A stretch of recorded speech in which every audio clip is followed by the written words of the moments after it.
Ok, então tu tinhas... Deixa eu ver só se eu estou sintonizado ainda corretamente. Tu chegaste a ter, no mesmo período, na mesma janela temporal, tiveste uma A4, Certo? tiveste o M3, Sim. tiveste a Bulldog que trocaste para a ADM, Certo. que depois trocaste para um Smart. Exatamente. E esse Smart é este que está aqui, não é? Sim, senhora. Esta carocha creme, um Smart CDI, portanto um motor de 3 cilindros diesel, que eu comprei com o intuito de ser um carro económico, e para me aliviar do stress que era ter que fizesse sol, fizesse chuva na mota, porque eu trabalho de fato e gravata todos os dias, e ter que vestir calças, fato, casaco, gola, botas, luvas e não sei o quê, para poder sobreviver ao frio, à chuva e outras intempéries, e eu cansei-me um bocado desse stress. Portanto, preferi andar com o Smart, porque era um carro realmente económico, não se mexia nada mal. Este estava pastelhado, por assim dizer. Pastelhado. Tinha Não estás a falar das pastilhas dos travões, para não? Não, era pastelhado a nível de motor. Ele andava muito bem, não lhe tirei o limitador nem nada, portanto ele morria a 135 km/h, mas fazia 135 km/h a subir, basicamente. Deixa-me perguntar-te uma coisa. Acho que tens aqui, chegas a ter aqui... Lá está, muito espaçoso. Sim, é um carro espaçoso, bancos de pele e aquecidos, tinha este Smart, era um luxo. Espetacular. A mesma pessoa que teve o Jaguar, não sei das quantas, e o Cherokee, e agora o Smart, pá, luxuoso. Aquilo é que é... Hein? Bancos em pele aquecidos, teto panorâmico em vidro. Olha, e este 140 aqui, tu deste quanto? Deste os 100 e... Aqui, o ponteiro ficava sempre aqui, onde diz 135. Não passava dali. Nem a descer. Não, aliás, o vento fazia era mudar de faixa com alguma facilidade. Pois. Lembro-me de um episódio ali em frente a passar aqui em frente ao Cascais Shopping, onde debaixo de um vento muito forte eu mudei de faixa mais do que uma vez. Bolas. E assustei-me de vez, porque a luz do ESP, do controle de estabilidade, inclusivamente acendia. Porque o carro tinha umas reações, é muito alto, distância entre eixos muito curta, o carro é bastante instável. É estabilidade. Mas o que não foi fabuloso foi a fiabilidade deste carro, porque infelizmente tive mais um pepino, porque este carro era mais ou menos também numa base mensal. Tudo o que havia para variar, avariou. Mas supostamente os Smarts, fala aqui o leigo, é a Mercedes, não é? Isto é o género do 190D do ponto de vista de fiabilidade. Isto faz 1 milhão de quilómetros, apesar do tamanho deste motor ridículo e das potências que debita, mas eu tive azar. Este carro deu-me muita chatice, deu muita preocupação e muitos períodos de uma semana na oficina. Também é verdade, seja dita, com a quantidade de carros que tu tiveste, também tinhas muito maior probabilidade de ter azar. É um facto. A maior parte das pessoas tem um azar ou dois, tu como tiveste muitos carros, tens azar por muitas vidas. Ora bem, então neste momento tens o Smart, já sabemos que não correu bem a experiência. Tens ainda... Se bem que tive quase 2 anos e meio. Então alguma coisa aconteceu. Então tu tinhas um Smart para fazer as tuas voltinhas do cotidiano, tinhas o carro de fim de semana que era o M3 e ainda tinhas a A4 nesta altura? Ainda tinha a A4 nesta altura, sim senhor. Então bem, uma pessoa já tem 3 carros, o que é que faltou aqui? 3 carros representam, como deves imaginar, despesa, não é? Pois claro. Manutenção, selos, seguros, e às tantas tu pensas assim, bom, eu tenho aqui um M3 parado na garagem que ando com ele ao fim de semana, ou de 15 em 15 dias, ou o que quer que seja. O Smart eu não estou de todo contente com ele. A A4 continuava a ser aquele bastião de fiabilidade, era a vaca sagrada completamente, de maneira que eu decidi vender o M3 e o Smart e comprar um carro recente, com poucos quilómetros, um carro para assentar. Este foi um dos tais que tu disseste. Agora é que é. Agora é que é. Eu jurei a mim mesmo, agora é que é. Que carro é que tu escolheste quando tomaste essa decisão quase nirvana de... Eu fui assediado por um amigo que trabalha numa... É engraçado, são sempre amigos que te assediam. Já viste? Cambada de paneleiros. Fui então assediado por um amigo que trabalha numa representante de automóveis e fui espreitar este Volvo C30. Nesta cor, este mesmo carro, branco. Este mesmo carro, este 17MB22 que aqui está. É um 1600 diesel com 115 cavalos, caixa de 6, uma versão R-Design. O carro na altura tinha pouco mais de um ano e tinha cerca de 18 mil km. Eu achei, pronto, é este. Este é que é o carro recente com poucos quilómetros para eu assentar. Mal sabia eu a novela que ia começar. Então, o que é que aconteceu com este Volvo? Aconteceu que o Volvo teve o azar de vir parar às mãos de um gajo como eu. Porque o carro vinha de um proprietário que achou que o carro estava impecável e que não tinha problema absolutamente nenhum. Mas eu desde o início que me apercebi que o carro tinha qualquer coisa de errado. O carro tinha uma resposta de acelerador estranha, tinha delay, Entre passagens de caixa o carro não reagia, era um carro que se ia abaixo com muita facilidade no arranque, e não era falta de jeito meu, porque houve mais pessoas que guiaram o carro e que experimentaram exatamente as mesmas sensações. E não seria um problema do próprio modelo? Ou seja... Não, porque eu pude comparar o carro exatamente com o outro, exatamente igual que estava no concessionário, e o outro carro estava impecável e o meu tinha realmente um problema, e só lamento que durante muito tempo a Volvo tentou aqui a tirar maré para os olhos que o carro estava tudo ok, que não diagnosticavam, porque hoje em dia ligam os carros às máquinas e dizem não dá erros. Portanto, se não dá erros, o problema é o proprietário. Pronto. Mas no meu caso dava um erro grave, e foram precisos 4 meses de grandes discussões com a Volvo. Dentro desses 4 meses eu tive o carro em casa 1 mês, porque 3 meses ele passou na oficina, entre idas para cá e para lá. Portanto, na minha mão o carro terá andado menos de 1 mês, e acabei por lhes conseguir exigir que me devolvessem o dinheiro, e devolvi o carro, basicamente. E durante esses 3 meses em que tu não tinhas o carro, como é que te fazias transportar? Nos carros que a Volvo me cedia de volta.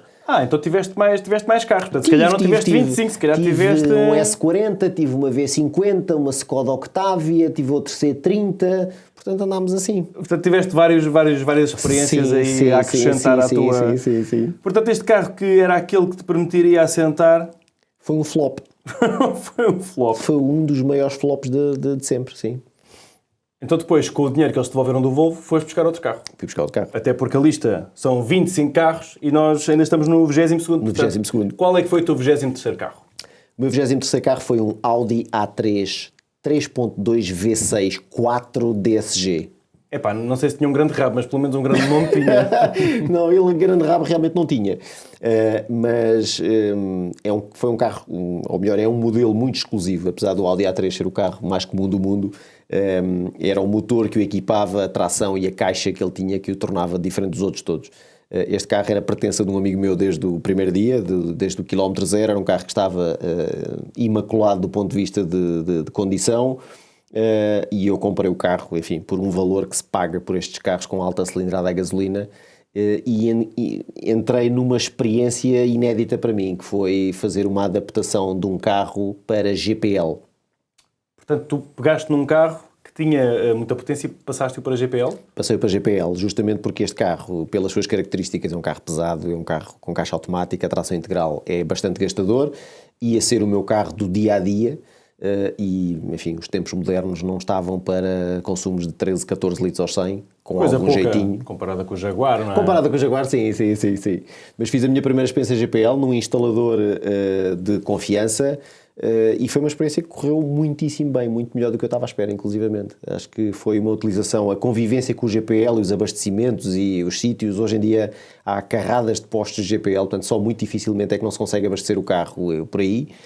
E foi uma experiência que correu muito bem, e o carro realmente tinha os consumos, o equivalente a ter um consumo de gasolina de 7 ou 8 litros aos 100 com o carro GPL. E o investimento, quanto é que foi isso, não é? Foram 1.900 euros para ter a instalação de GPL. Para quem anda 20, 25 mil km por ano, vale a pena. Vale claramente a pena. Para quem anda pouco, não acho que justifique.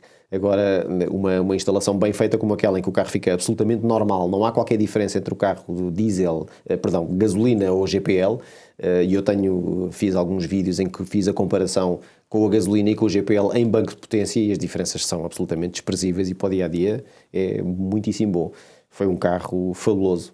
Talvez seja uma dica para todos os que estão lá em casa para sem dúvida investir. Nenhuma. Recomendo, quem faz muitos quilómetros e quer pensar em ter um carro de gasolina de grande cilindrada, o GPL é claramente uma vertente que deve ser fortemente considerada, porque eu acho que compensa claramente. Pronto, então ficaste com o carro e ficaste servido para a vida, não é? Porque este carro, pronto, fizeste um investimento grande para GPL. Certo. Não te consumia e não perdia potência, não tinha um consumo por aí além, não te perdia potência. Certo.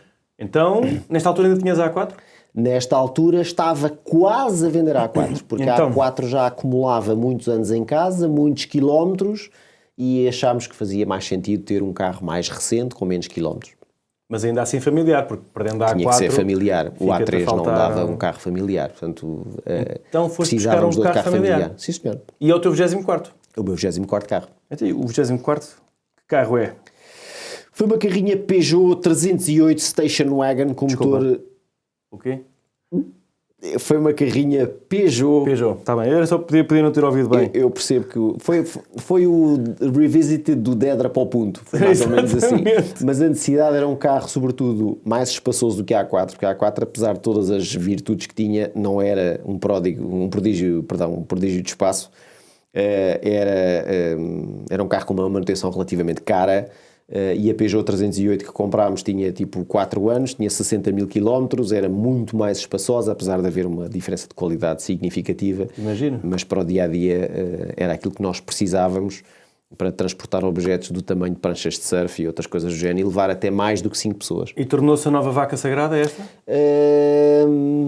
Pois, eu acredito que sim, se calhar sim. Esta carrinha esteve pelo menos até há bem pouco tempo nas nossas mãos, entretanto por alterações na minha vida pessoal perdi o rastro à carrinha, mas pronto, mas esta carrinha foi fiável, era económica e era sobretudo muito espaçosa. Para quem precisa de um carro com espaço, é claramente uma oportunidade a ser considerada, porque ainda para mais pode ter a opção de pôr mais 2 bancos iguais aos da segunda fila na mala, e é um monovolume com 7 lugares, com este teto panorâmico fantástico que lhe dá uma luz natural e o carro é agradável de conduzir. Quer dizer, são 1500 kg para 110 cavalos, não há milagres, mas chega e sobra. Então acho que agora já podemos revelar qual é que é o teu 25º carro, o atual. É um Mini John Cooper Works de 2010. É um carro com motor 1600 turbo com 211 cavalos. 211 cavalos num Mini, certo? Sim. Tá bem, deve ser bonito. É bonito, ele é muito bonito. Sobretudo, é um carro muito... A expressão é tesudo. Tesudo? É um carro tesudo. É um carro que é uma experiência de condução fantástica. O carro é um kart. É o que estás a conduzir neste vídeo, não é? É o carro que estamos a conduzir neste vídeo, que foi a comemoração do 2º aniversário. É um carro... É um verdadeiro carro de corridas com matrícula, quer dizer, tem um motor com força para dar e vender, não gasta por aí além, é um carro que faz consumos entre os 9 e os 10. Eu vi logo. Estamos sempre a na tua tabela, nada por além. Sim, nada por aí além, 9, 10, apesar de só aconselhar só sem chumbo 98. É um carro que faz rateres de origem, faz um barulho de escape que é contagiante, é viciante. Neste vídeo ouve-se bastante bem. É mesmo, mas é que mesmo a andar devagar ele faz estes barulhos, não é só quando se anda muito depressa, é mesmo quando tentamos ser discretos. E só tu vais à mercearia comprar um quilozinho de laranjas e... É que o som de primeiro é... E quando levantamos o pé do acelerador ele faz... Assim o tempo todo, é o tempo todo nisto. É para dar as vistas. É um carro de reações muito vivas, é um carro seco de suspensão, é um carro que não adorna, é um carro que tem níveis de aderência de velocidades de passagem em curva que são inacreditáveis. Quer dizer, é um carro que tem um nível de performance que deixa muita gente de boca aberta. É um carro que numa estrada apertada de curvas despacha muitos desportivos com mais 100 cavalos em cima, de certeza absoluta. Pronto, então é este. É este o 25º carro. E é este o carro que vais para sempre? É este o escolhido? Ou não? Ou não? Pronto, a lista neste momento vai nos 25, tu ainda és um rapaz novo. Sim. Com esta tua impulsividade toda, deixa-me perguntar-te uma coisa. Já há para aí um 26º? Já andas a namorar mais alguma coisa? Posso só dizer que o processo está a andar. O processo está a andar. Sim. Há quanto tempo é que tens o Mini? Já vai fazer um ano. Já está mais do que na hora. Já está mais do que na hora. Bom, então, olha, se calhar daqui por mais 4 meses, talvez estejamos aqui a fazer os 50, não é? 4 meses já dá para... Pelo menos o gajo dos 30 carros, se calhar. Se calhar. Então, se calhar, 4 meses. daqui por um anito ou 2, se calhar estamos aqui a fazer o gajo dos 50 carros. Quem sabe?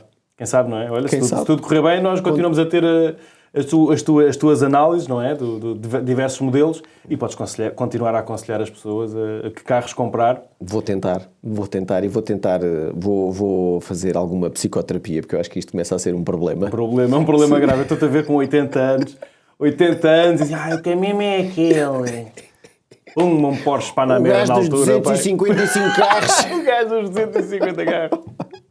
Bom, olha, por enquanto não podemos perguntar-te mais nada, não é? Porque não tens mais carros. Não tenho mais carros. Se calhar vamos dar uma voltinha, porque eu fiquei com curiosidade de ver o Mini. Bora dar uma voltinha no Mini. É? Vamos embora. Então pronto. Daniel, vamos dar uma voltinha de Mini? Vamos dar uma voltinha no Mini. Então pronto. Pessoal, foi assim o gajo dos 25 carros. Pedro Basta, acompanhem da Car Lounge e em multimediacontodos.pt. Até à próxima. Coisa mais fega.